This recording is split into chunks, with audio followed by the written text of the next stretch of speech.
So welcome everyone. I'm so glad to have you here for our monthly discussion on AI ethics. This time around, I want to start out a little differently because the topic we're covering today is about automation and job displacement. And what I found fascinating as I thought more about this, and I have to say this conversation has been a little bit personal for me just because as I'm working on social media and doing a variety of different things online, I'm already seeing ads that basically say, get rid of all your marketing people and use this AI tool. And so it's a big conversation in the world that I work in because a lot of us are a little bit freaked out that we're seeing that, not necessarily because we think we're going to get replaced right away, because I actually feel like I've learned by using AI that's probably not the case. But the fact that that messaging is going out into the world, right? That the people who do kind of creative type work and communications type work, that we're going to be replaceable immediately by the AI bots. Um, it feels like in a world where artificial intelligence can regularly hallucinate, that it's a bold statement to say that it can just replace human beings right now. That's not to say down the road we might not get there, but I certainly don't think in 2024 or even in 2026, we're going to be at the point where we can just remove people from the conversation. But I wanted to start out just from hearing from all of you when it comes to the idea of job displacement and automation and things like that. If you don't mind just introducing yourself and sharing a little bit about what you do, but how are you feeling that this is going to impact you, or do you not know? Or do you think that it's going to impact your community or your industry in some way? I just wanted us to start off with a discussion today of just what are our thoughts on this right now? And we'll talk about why I wanted to start there when we're done. But does anybody want to hop in and share their thoughts on this?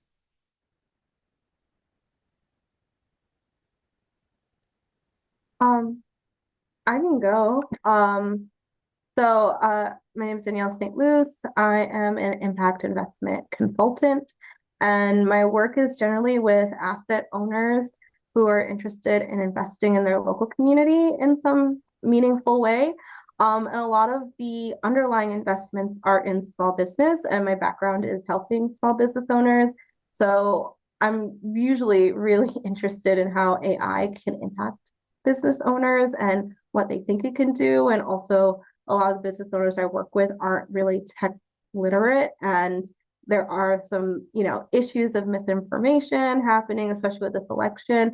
So their ability to believe things that come from the internet is kind of a bit high for me. So that's like my area of interest with all this.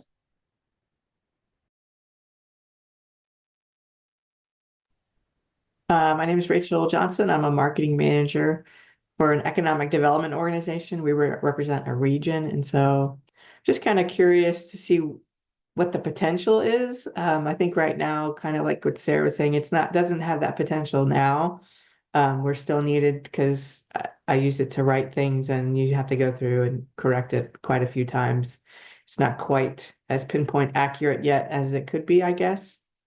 So I'm here just to feel out what the possibilities are and just kind of be looking down the road. Hi, I'm Dean. I'm from Touchstone Center for Crafts in southwestern Pennsylvania, a nonprofit arts organization. We're being recorded, so I could definitely share more if we weren't.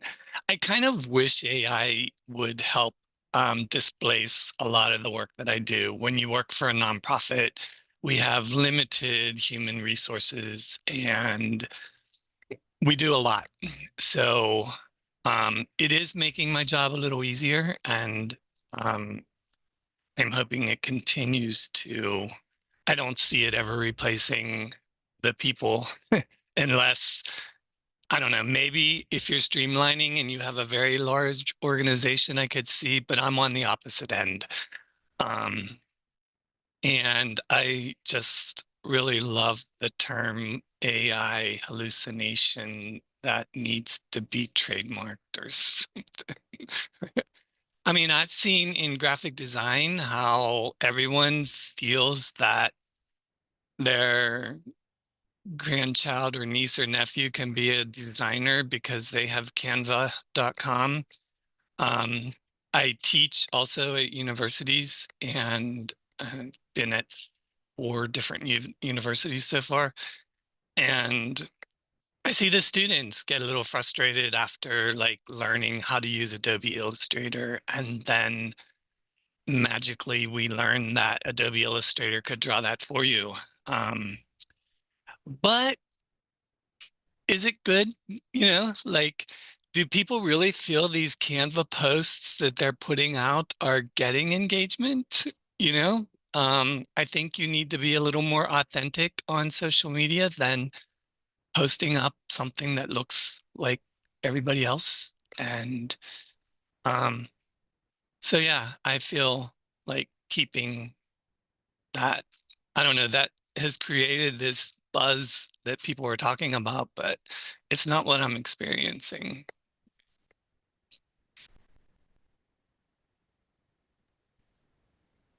So I'm Angela. I'm a fractional COO. I'm the COO of Unity Web Agency, a B Corp located in Raleigh-Durham, North Carolina. I also have my own fractional COO business, Ikaru Consulting, where I help other small business owners and business leaders solve their strategic business problems.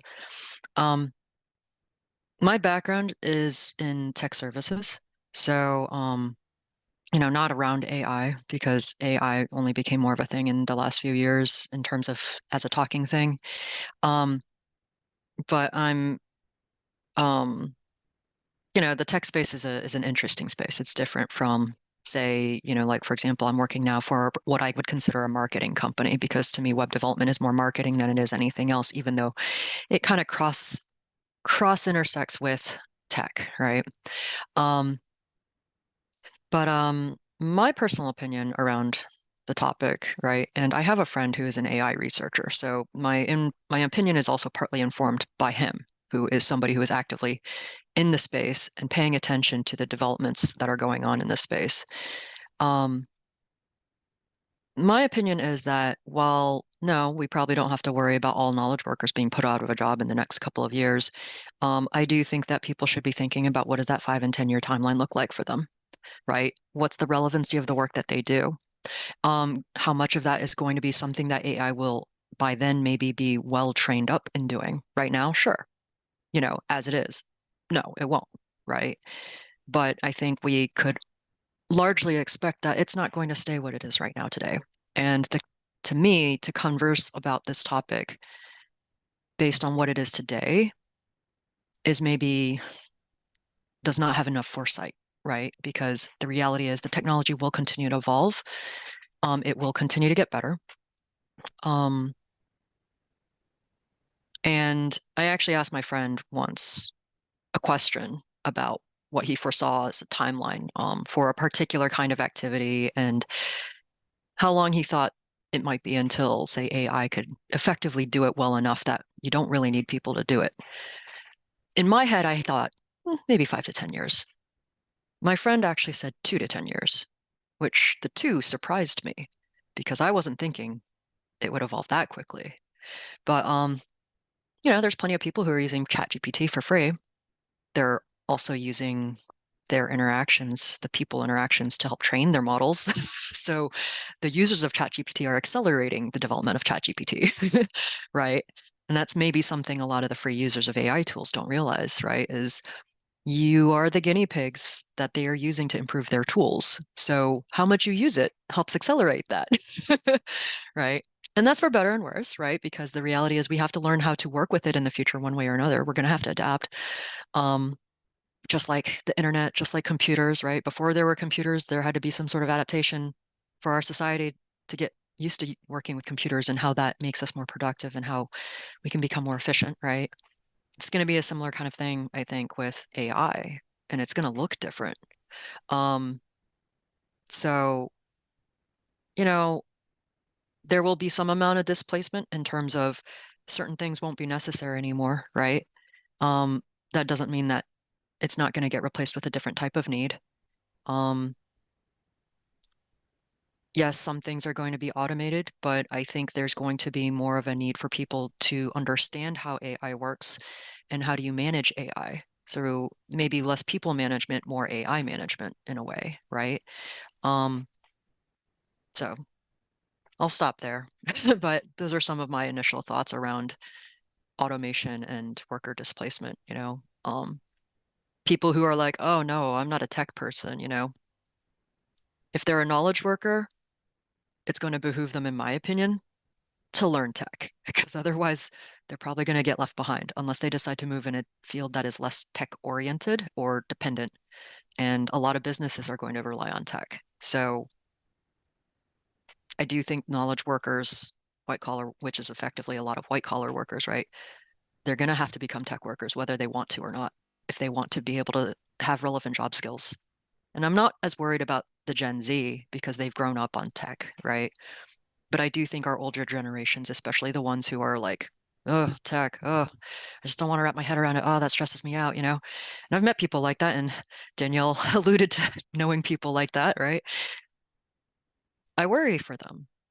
Can they evolve and adapt, learn, and grow so that they can still be able to make a means of living for themselves in a drastically different business world?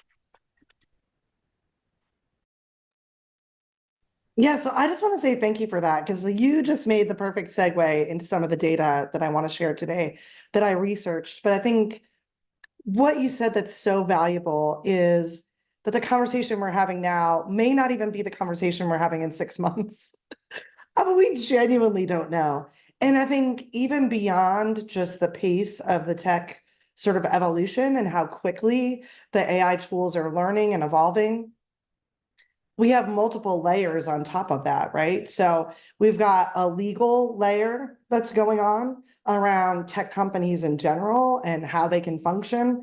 And that's happening across the world in different places. So even if the United States makes a certain decision, European Union might make a different decision, other types of countries might make other decisions. So we've got kind of that layer that I think is going to be impacting things across the board. And I also think there's a cultural layer that's going to go on, depending on, again, which country you're in and where the culture is headed. Because I do think that 100%, I feel like when we look at some of the stats that I was able to dig into the last couple of weeks, we'll see that the truth is there are certain people getting impacted right now very quickly. There's other people that are not being impacted as quickly, but we definitely see that's coming. You see a lot of stats right now where they're looking at 2030 as like, where are we going to be at that day or that year, right? That's a little like 5-ish years from now. So to your point, Angela, it's moving so fast. It's not 10 years or 20 years. It's like, what's going to be happening between now and 2030 is kind of what people are really talking about. But I think the most incredible thing is that it's this sort of crazy moving target. And that every time we talk about it, that's kind of the reason that I put together the leadership roundtables, because I think there's two main things that we want to think about. And this has been true about every topic we've covered before as well. One is, right now is the time to be involved in the direction of these things as a part of your leadership and in inspiring other people who are in leadership.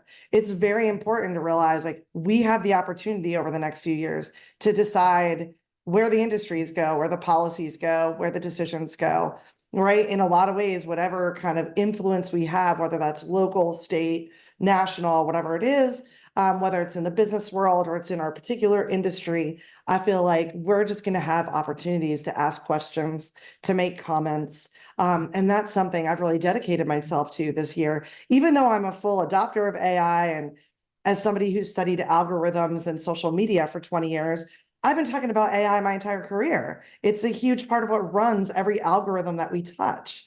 And so, in a lot of ways, I feel like, the key right now isn't to always know the answer, but to be willing to ask the questions and bring forward the conversations. and to participate where we can in decisions about policy, because I just think like that is going to be a very complicated experience. And regardless of where we are all working in the world, it's going to be a different type of conversation. And there's going to be lots of different considerations. And so, as usual, when we're talking about these subjects, I feel like there's really no answers. There's just more questions. And then how do we approach those questions? And how do we dig into them? So I put together, and we're going to come back to discussion in just a moment.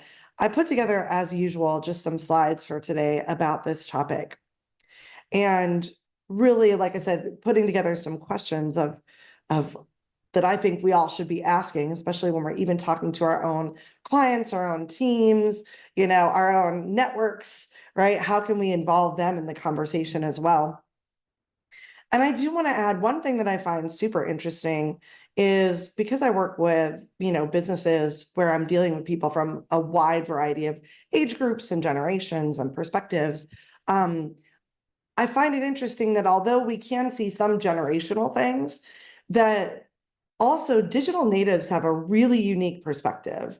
And there are ways in which digital natives are returning back to things that are less digital. And the value of those. And so I think there's, again, going to be these interesting cultural shifts. And there's actually data to back that up as well. But I think right now, when it comes to automation and job placement, if we just want to ask the question, like, what is the problem? I think it's that we don't know what's going to happen. The impacts are literally happening as we speak.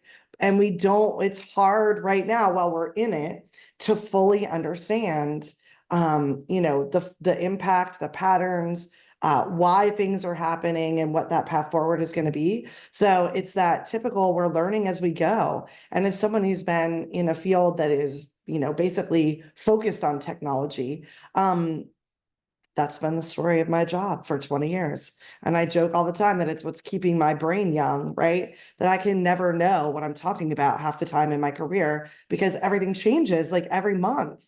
And so to keep up with it, I have to be ultra flexible about how I'm perceiving things. I have to be open to the idea that what I thought I knew is not what I know anymore and challenge myself to keep learning. So we're all going to have to keep doing that.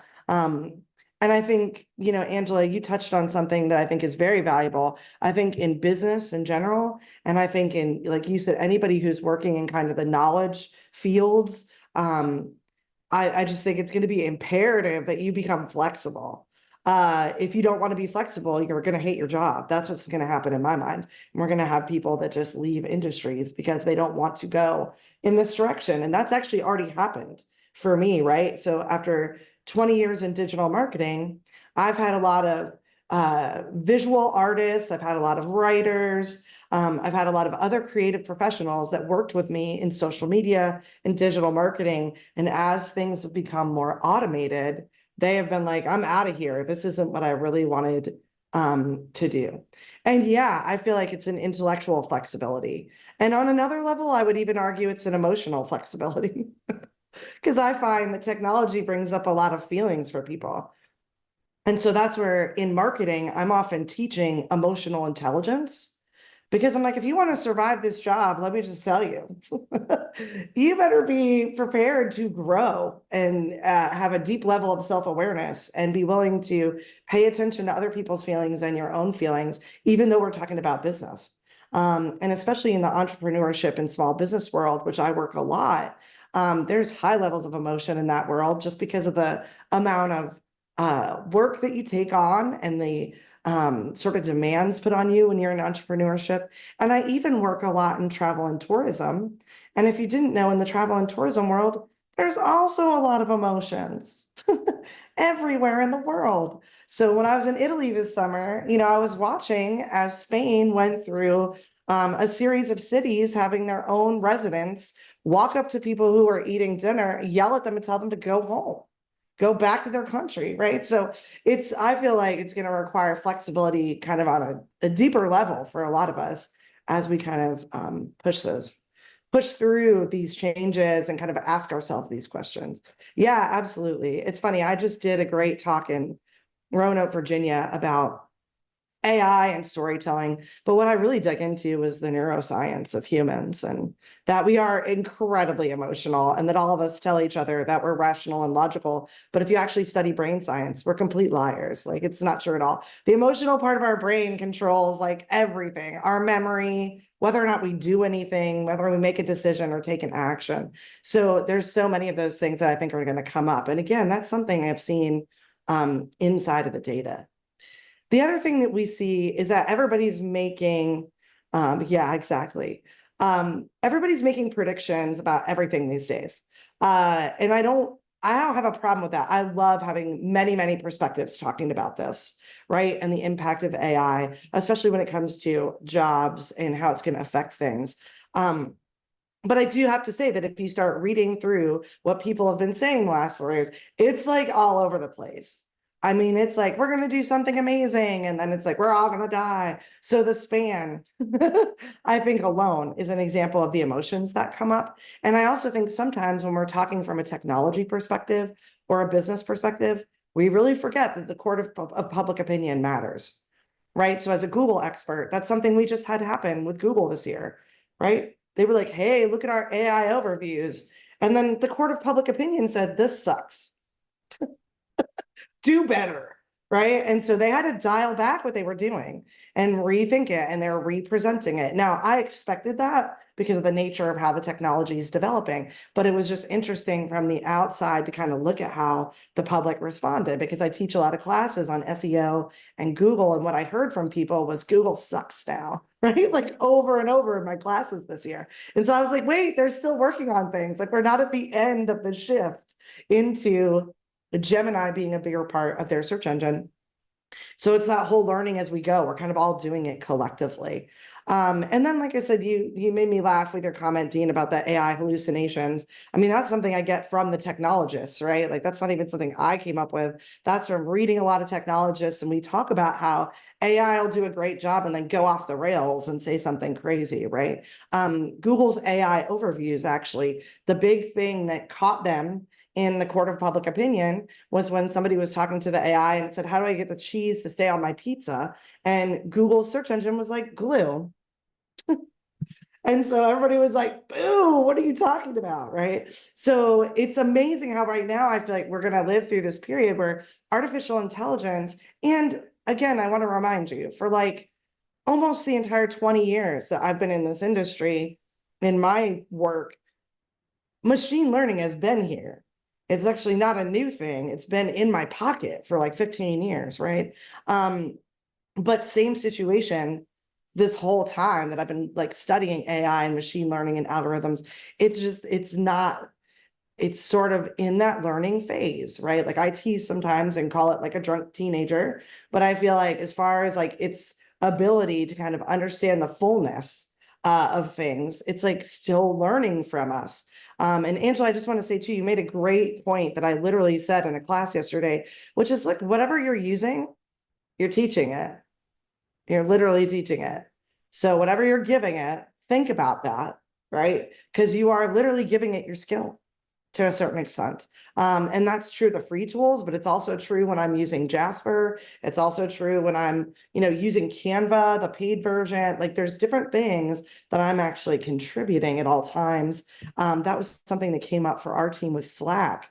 When Slack announced it was going to be putting its AI into everybody's system, one of the things that we really talked about was, since we do so much brainstorming and ideating inside of Slack about our projects and our clients and the work that we're doing for them, do we feel like it's okay? Because what if Slack's AI is learning from us, and then there's another marketing team over here using Slack and the AI is giving them answers eventually that have to do with stuff that we taught it? Like, where does that fall in the mix? And it was interesting that Slack, although they sent an announcement to everyone that they were doing that, you couldn't just opt out in your settings. You actually had to email them, have a conversation, and say, we don't want your AI tapping into our private conversations right now. And I think, again, that's where I see we can have a conversation about policy. Like, I think there should be easier opt-outs for these things, right? Like, I don't think that people should kind of be forced into stuff.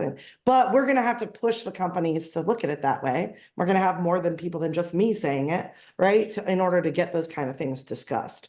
And so, yeah, I really appreciate all those points because I think they're really valuable. And I do think right now, as we're looking at the next 5 years, I think one of the things that is a struggle is that small businesses, small or medium-sized companies, all of this is a risk. Like, all of this is a risk level where there's very little legal understanding of where there's any protection. And so in a lot of ways, giant corporations, I think sometimes they're a little bit easier at taking the risk, right? Because if something is not where they want it, they can actually sue and they can cause a bunch of problems. But if I'm a little tiny business out here in Western North Carolina, what am I going to do? If, a company, but, if my data gets compromised in some way, or I feel like there's private information that's gotten shared, where can you take that? So literally, I was talking to an artist yesterday in McDowell County, North Carolina. He's a photographer. And it was the photographer and the people who run the tourism for McDowell County. And the photographer was saying, I went on AI and there are photographs that are almost exact matches of my images that I've done for the tourism for the county. And I'm really frustrated, because I didn't submit those to anything. So somehow the fact that it's public, it's like getting out there and people are taking my work and copying that work. And when the conversation, like, what can I do? I mean, we all have to sit there and be like, well, what can we do? Because last I checked, the people that were suing were like the author of Game of Thrones, right? And Scarlett Johansson, right? So it's hard if you're this tiny little creative or a tiny little business to think about how you stand up to the situation. But again, I put together just some slides that, again, you'll get a copy of these after the fact, along with the recording, of just kind of what I'm hearing when I go out and look at the data that's out there. So some of the stuff that's interesting, and again, these come from usually between 2021 and now, depending. And so you've got the links in here. Anything that's in gold is a link. When you get the slide deck, you can click and go review things. But things like 3 in 10 workers, about 30% of the workers right now are concerned they might get replaced by AI overall. I think we're going to see that increase as everybody starts to understand what the tech can do, right? 7 in 10 are worried that AI is going to impact human resources decision-making. This is something that if you are at some of my other topics, especially when we cover diversity, equity, and inclusion, this is something that the Algorithmic Justice League has been talking about for a long time, right? So the fact that a lot of the AI systems really are not equitable. And so when they're making decisions about who gets a job, who gets an interview, or in some other ways, who gets a house, right? The decisions that get made inside of courtrooms that are now using AI, right? So I think it's interesting that this follows in that 71% are worried, not necessarily about their job, but about like what is going to go on when they're trying to change jobs or grow in their career or whatever it is, right? When people want to take that work off their plate to evaluate a ton of different resumes and things like that. 37% of companies say AI replaced certain people's jobs last year. So we're at over a third, right, of companies said they've already laid people off and replaced it with some type of automation. 83% of companies said demonstrating AI skills can help employees retain their jobs. So this, I think, was a really important stat, and I think is very key to what Angela said, right? The truth is, if you're not willing to start understanding what role this is going to play, to start to know about it, to start to understand that, you are going to struggle. You are going to struggle in a lot of cases. Now, we're going to talk about the industries where that's probably not true, but especially in the white collar world, this is going to be a huge conversation, right? That we have to be willing to learn, to take our skills to another level. In the marketing world, I'm really telling people that I think what we're going to find, and this might be something similar to what you're going through, Dean, because I do think a lot of nonprofits will benefit from this in some ways. I think the grind of managing communications, I think that is, we're going to reduce time on that, which is going to be amazing. But I also think what's going to happen is we're going to spend that time on quality control for a while. So like our workflows as marketing people, I'm finding our workflows have to shift, right? We're not just cutting out time and, oh, I'm just laying around with my feet up. doing nothing. Oh no, I'm like actually stepping into this role now where if I can save time generating content, posting content, doing all of that, that time goes into making sure that content is accurate, making sure that it's on brand, making sure that it doesn't sound like a bot, right? So it's not like I'm just free with a bunch of time on my hands. Because I'm still having to understand how my platforms are changing, how my internal tools and project management is changing. And then I'm having to adapt the way that I work literally as a communicator. And so I think we're going to see that, that conversation continues. I find it interesting that women are much more impacted by what's going on in the workforce right now. A lot of the occupations that women hold are what they call highly exposed to generative AI, right? Compared to 3 out of 5 men. And this is an interesting thing too, you'll see in this data, because we don't really know what's going on. A lot of the actual research is very cautious to say, these industries are impacted, these jobs are impacted. So what they're saying is, these jobs are exposed and these jobs are less exposed. These jobs are more exposed, right? Because they're like the impacts, we don't feel confident what the impacts are because they're literally in play right now, but we can see where that exposure is happening. So as you dig into this conversation, you find that's like verbiage that you're going to see over and over, like who's most exposed to this stuff, because we want to identify who's most at risk, right? And so that's kind of the big conversation. Healthcare professionals, you'll see in a couple slides, are actually less impacted right now as far as exposure, but they are one of the industries that's seeing this is going to become very effective for them, right? We're already having a big shortage across the country in healthcare workers, especially here in North Carolina. We're here in the mountains. We're having a very intense experience with a lot of our healthcare staffing has gone away, and we didn't have a lot to begin with for a pretty rural region, right? And so they see that AI might be able to step in and assist with some of that. Yeah, and I see those comments in there. And yeah, we'll dig in, Angela, to some more details about that spread of job types and what that means. But I definitely think that Danielle was touching on something. A lot of women work in administrative roles, which is going to get hit first. And even in marketing and communications, we see a lot of women in those roles, and our industry is being hit super fast. Yeah, no, please put any questions that you're at any point, and don't hesitate to just interrupt me at any point either. LinkedIn is seeing a big increase, right? A 21 times increase in the English job advertising, including something about ChatGPT and skills in that way, right? We see a lot about prompt engineering out there these days that people are talking about building your skills in that way. And then the World Economic Forum, they actually do a great report every year that they've done the last few years about AI. And so, for instance, they actually said agriculture, logistics, and teaching are industries that are pretty insulated right now, because even if we automate some of the tasks, we can't get rid of the people because we need those people there for some of the human to human aspects of those jobs where you have to be like physically there to look at something I think this is an interesting thing because in manufacturing, I actually got to tour some manufacturing companies here that are using AI. And I had never thought about when you're in a static space with products that need to be inspected, how right now they're taking their robots, adding the AI into them, and the robots are removing the need for humans to go through and do a lot of the quality control, right, on the product at the end of the process and on the packaging and stuff like that. But again, what they've been able to do is move those people into other tasks, right? Rather than like getting rid of those people altogether. Those people are getting new jobs based on the technology, right? So now they're running some of the machinery and they're coding the AI and they're training their own staff to do that stuff. And I think that's where agriculture is seeing some of the same things. They're going to automate some things, but in that automation process, they're actually making different types of jobs. And so people are able to like evolve more directly into that next phase of how things are going. In 2022, 19% of American workers were in jobs that were the most exposed to AI. So I will just say like almost 20, and I mean, that's 2 years old. So I feel confident in saying that at this point, 20% of the jobs in our country are in a high exposure level already, right? So we've already moved into they're being hit more directly.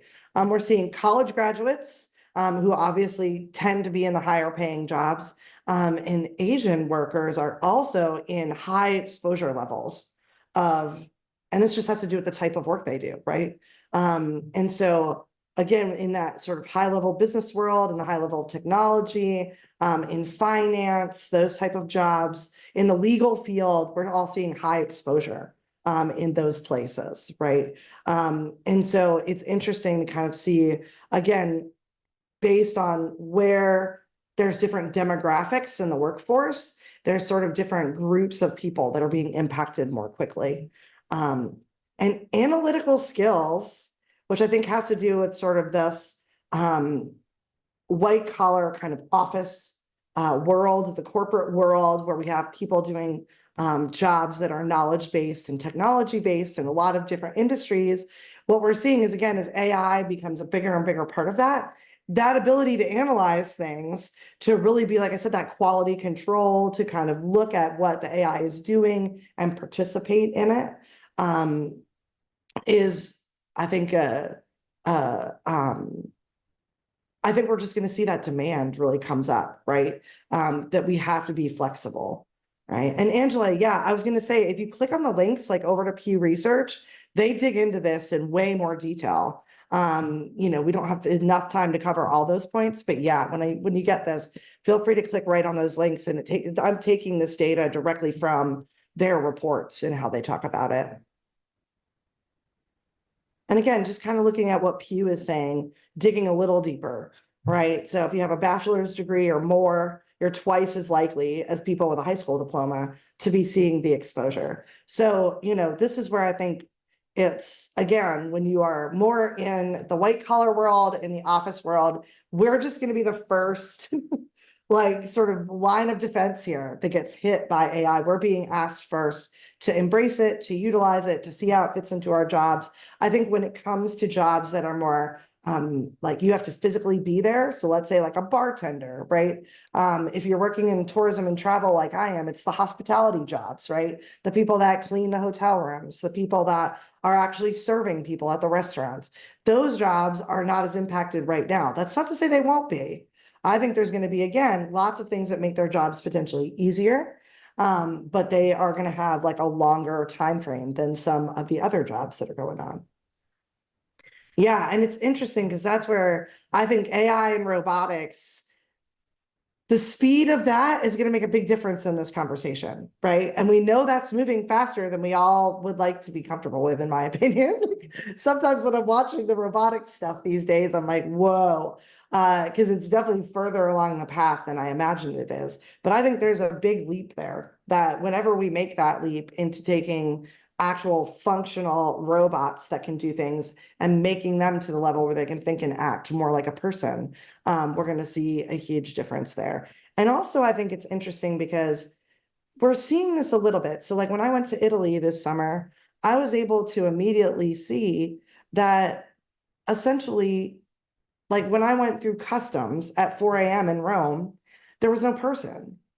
I scanned my passport, and then it scanned my face, and then it matched who I was, and then I entered a different country. Now, obviously in Europe, it makes sense to make things that easy, right? Because everybody crosses country lines all the time there. And so if you're going to just fly in and out of different countries so easily, they want it to be super fast and save time. They don't need a person there anymore, right? So even beyond just like robots, though, there are some things where we've had human people there before, and we're removing that need at this point. So it'll be interesting to see those areas and where it goes.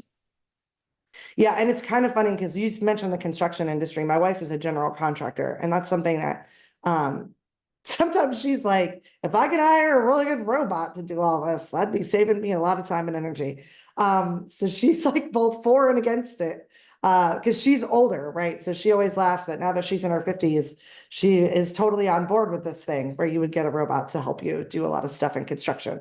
Which she didn't like it as much 20 years ago, but now she's like, oh, I'm tired. I'd really like somebody else to dig these fence post holes, right? Again, when we look at the breakdown, we can see that Asian and white workers are being more exposed.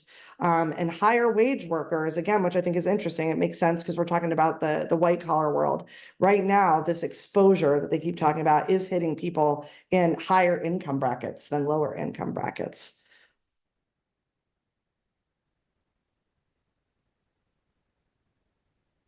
Yeah, absolutely. I agree with that. That's why I said, like, you were the perfect segue into these slides, Angela, because that knowledge worker impact is exactly what we're talking about, right? When we look at it.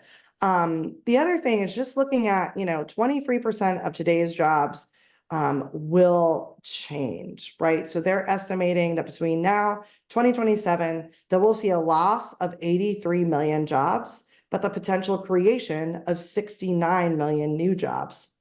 Right. So that's kind of this trade-off. We're still seeing less new jobs than we are lost jobs. But I think part of, again, this like leadership discussion is how can we be involved in making sure that we have a plan for this, right? That we don't just like leave people by the wayside, but we actually as a culture think about this, right?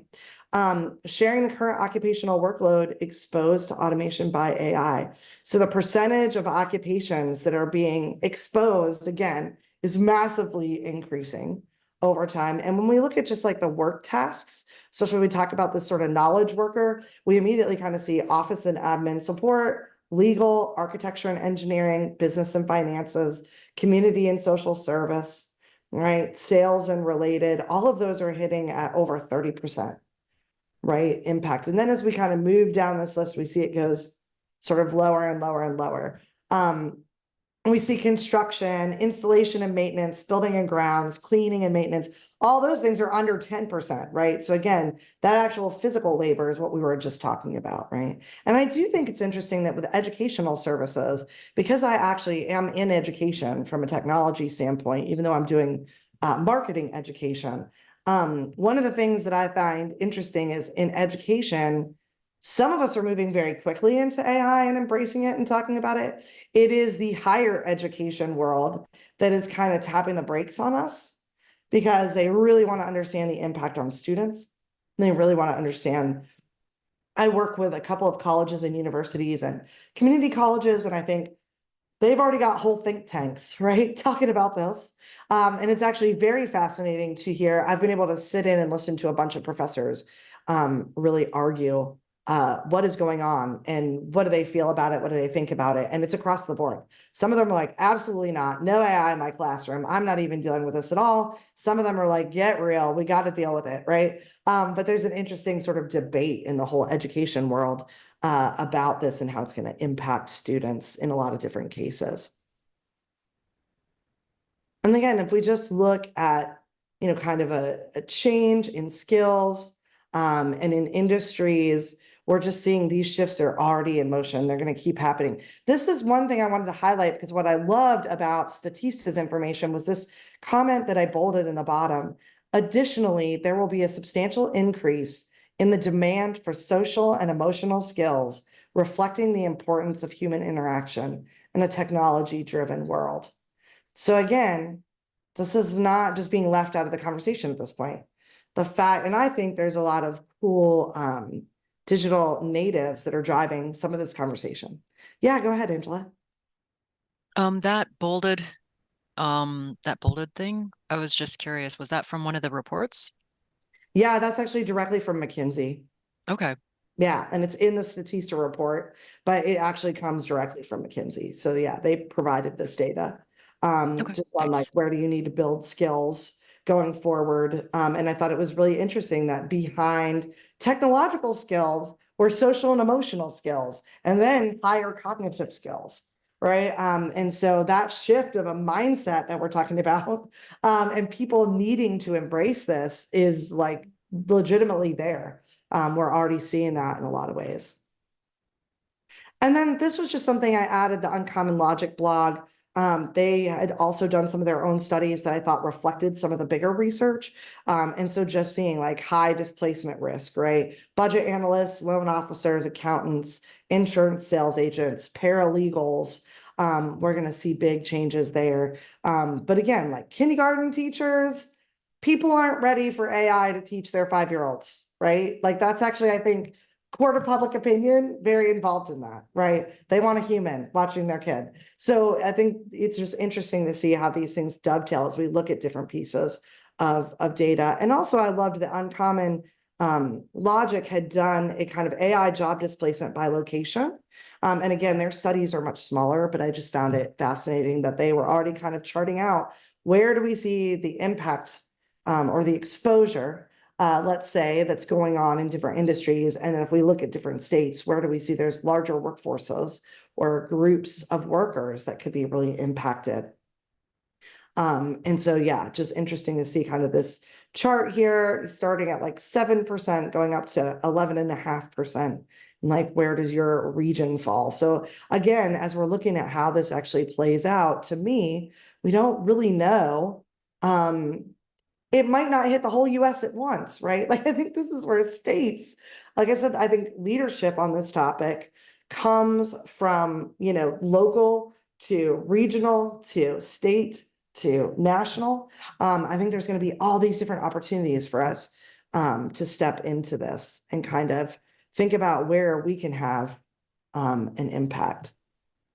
So just to wrap up, I wanted us to talk a little bit about, when you're thinking about some of this stuff, is there anything new that comes to light? Or is there anything that you feel, because I think the question is usually for me, when we get towards the end of our discussion, we always leave talking about like, so what can we do? Right. And I think it's funny that right now, I'm not sure we can do much besides pay attention and be a part of the conversation whenever possible. I love that. I think if a number of us here actually engage with other people around what they're doing in their businesses, what they're doing with their work or their community. And so I think it's important for us to be kind of the ones that insert these questions when we can and ask people to explore different things and pay attention, whether it's just to our industry or just to our region, to how this stuff is impacting. But any thoughts or ideas that have come up or things that you want to share with the group? I think the first thing I think about is Gen Z and Generation Alpha, and how, like Angela said in the chat, about human interaction and emotional intelligence. And I find that with all the social media, those things are kind of like, we're seeing a huge change in how people interact with each other. So I don't think the data is there yet to really assess how they're going to be impacted, and how parents and schools and higher learning institutions are going to kind of react to that need.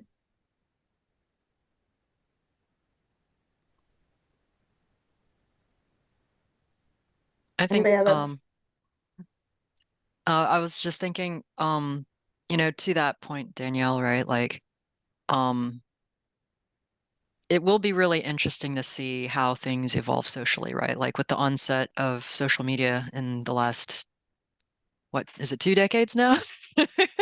You know, um, it's been interesting to see how people's interactions have changed. And then with COVID also and the whole pandemic shutdown, it seemed to have a really, really interesting impact on our society's social skills or standards. What's the baseline and whatnot. To the question you were asking, Sarah, about sort of what are we coming away from this presentation with, for me, one of the things that stood out to me was, going back to that bolded statement, it's really what I realized was that, generally in my head, I've been thinking about this as a knowledge worker impact, very wide brush of knowledge workers, white collar workers, whatever you want to call it, right? But with that bolded statement, I was just like, you know what? That makes sense. Because the harder thing to train an AI on is emotional intelligence. And granted, you can train it to respond empathetically in various ways and such like that, right? But can it see through somebody's socialization like their typical behaviors, right? Their socialized behaviors where they're not being honest because they were socialized into saying, like, in responding to how are you with, I'm great, even though the reality is I'm not great, right? is an AI going to be able to pick up on? It's like, are you really okay? Like, there's something, just seems like, you know, you got something going on. Do you want to talk about anything? Are you sure? Right? Like, that's something EI, you know, somebody with developed EI is capable of noticing something subtle and saying, you know what, I care about this person enough to dig in and say, hey, I'm open to explore this if you're open to share, right? And so it makes me kind of think actually a little bit that probably the easiest jobs for AI to replace are anything that relates to anything very logical or rational, because at the end of the day, they're built upon logic. They're basically computers, right? But with vast amounts of data to figure out how they're supposed to respond to things, right?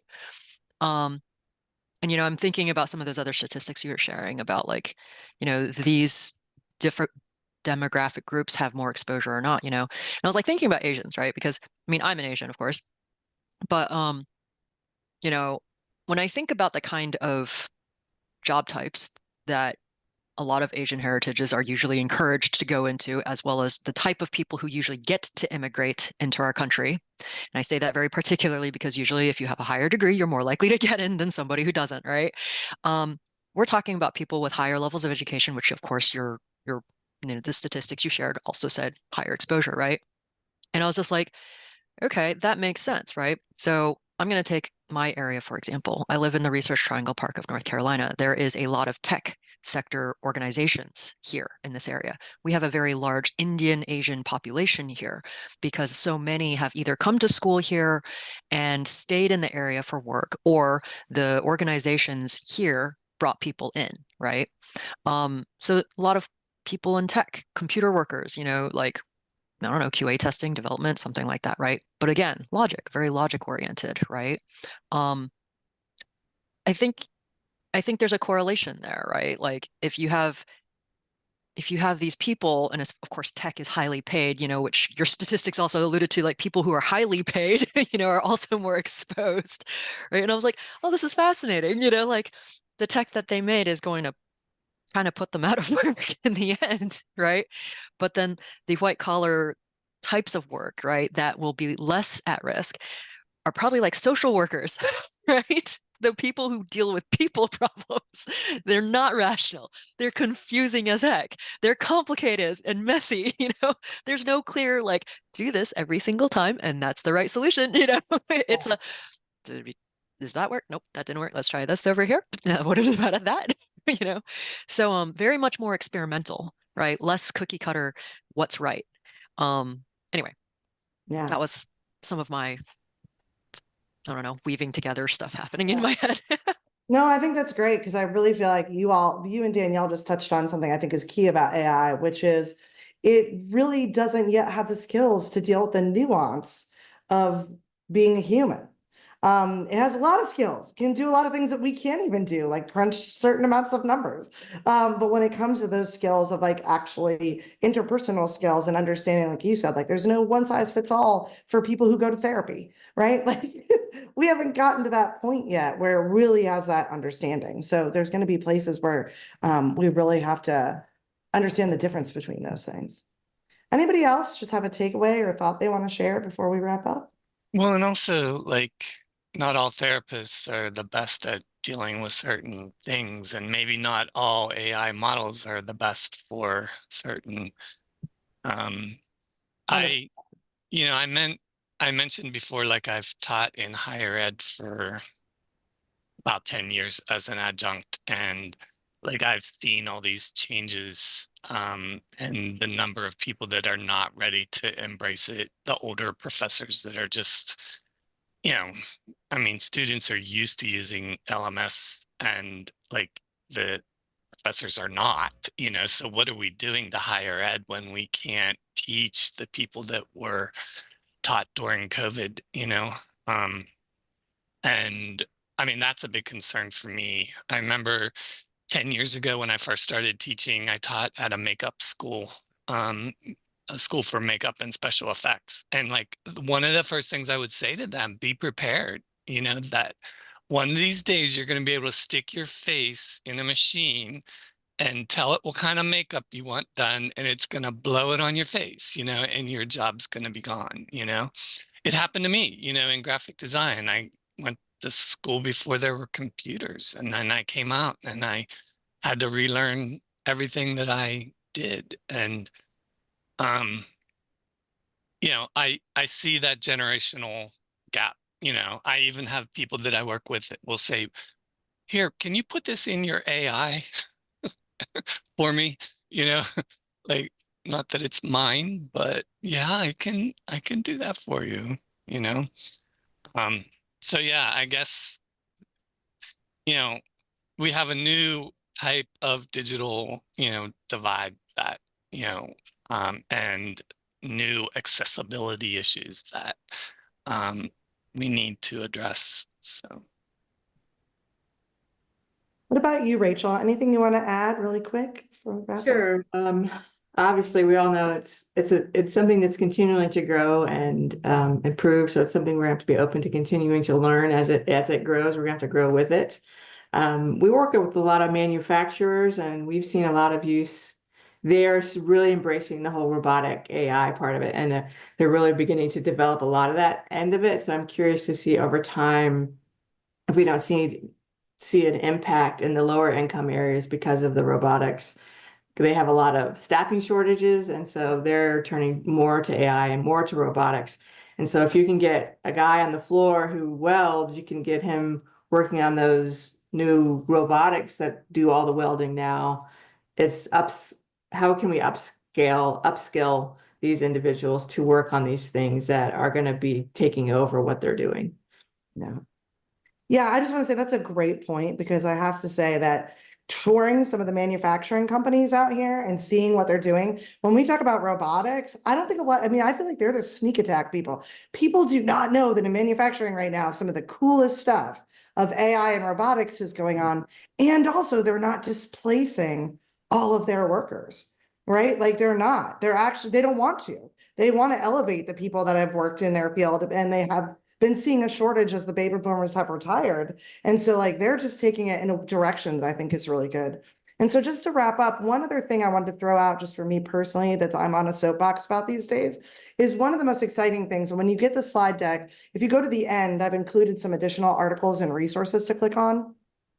And although I almost never agree with Elon Musk ever, he was interviewed by Forbes, and there was one thing that I was really excited that, because he has millions of people listening to him, that he said, which is, when I was at the AI summit at Blue Ridge Community College, they asked me what I thought I was envisioning for the future. And I was like, from my opinion, I've listened to everybody talk about all the possibilities of what's going to go wrong. And I've been in social media for 20 years, and I've watched social media go terribly wrong in a lot of different circumstances. But I want to believe in the power of people to do better than we did before. And one of the things that I'm most excited about, especially in the United States, is that we look at how AI comes in, automates a lot of different things, changes the nature of how people work.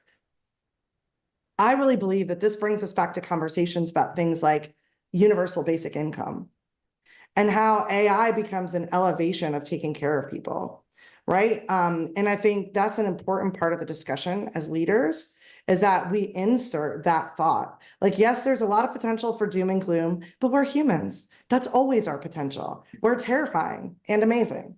So, we're always going to have that potential to do really, really great things amidst really, really horrible things. And all of our technology history has embraced both sides of this. And so I really hope that in the future, people like Elon Musk are correct in that. Right? That there may be space and time given for us to solve problems that actually help all workers do better, that protect people more, that make sure that basic human rights are taken care of in some ways. And I'm actually excited because I think countries in Europe are actually moving more quickly in that direction, because they are already on that track with technology of really saying we need to regulate to make sure technology decisions are made with the best interests of people in mind. And so I think in the US, we just really want to further that conversation. He also said, though, that people, if they don't have jobs, that we'll all get depressed and we'll have no meaning in life. And I just want to say I disagree with that part. I think I could definitely not have a job and I'd be super happy. So I think maybe if you're a super billionaire, for some reason you think you still want to have a job, I'm like, if I was a billionaire, I would definitely not be working. I would be sitting on the beach. So I won't agree with Elon on that perspective. But again, great Forbes article and just how I think this can be a socially positive thing. So thanks for the extra 5 minutes, because I know we started just about 5 minutes late. I really appreciate y'all being here so much and for sharing your ideas and your thoughts. Great comments in the chat as well, which I really appreciate. So tomorrow I will send out the recording and the slide deck, and I hope that I will see you all next month. Thanks so much. Thank you, Sarah. Thank you so much. Have a great day. You too.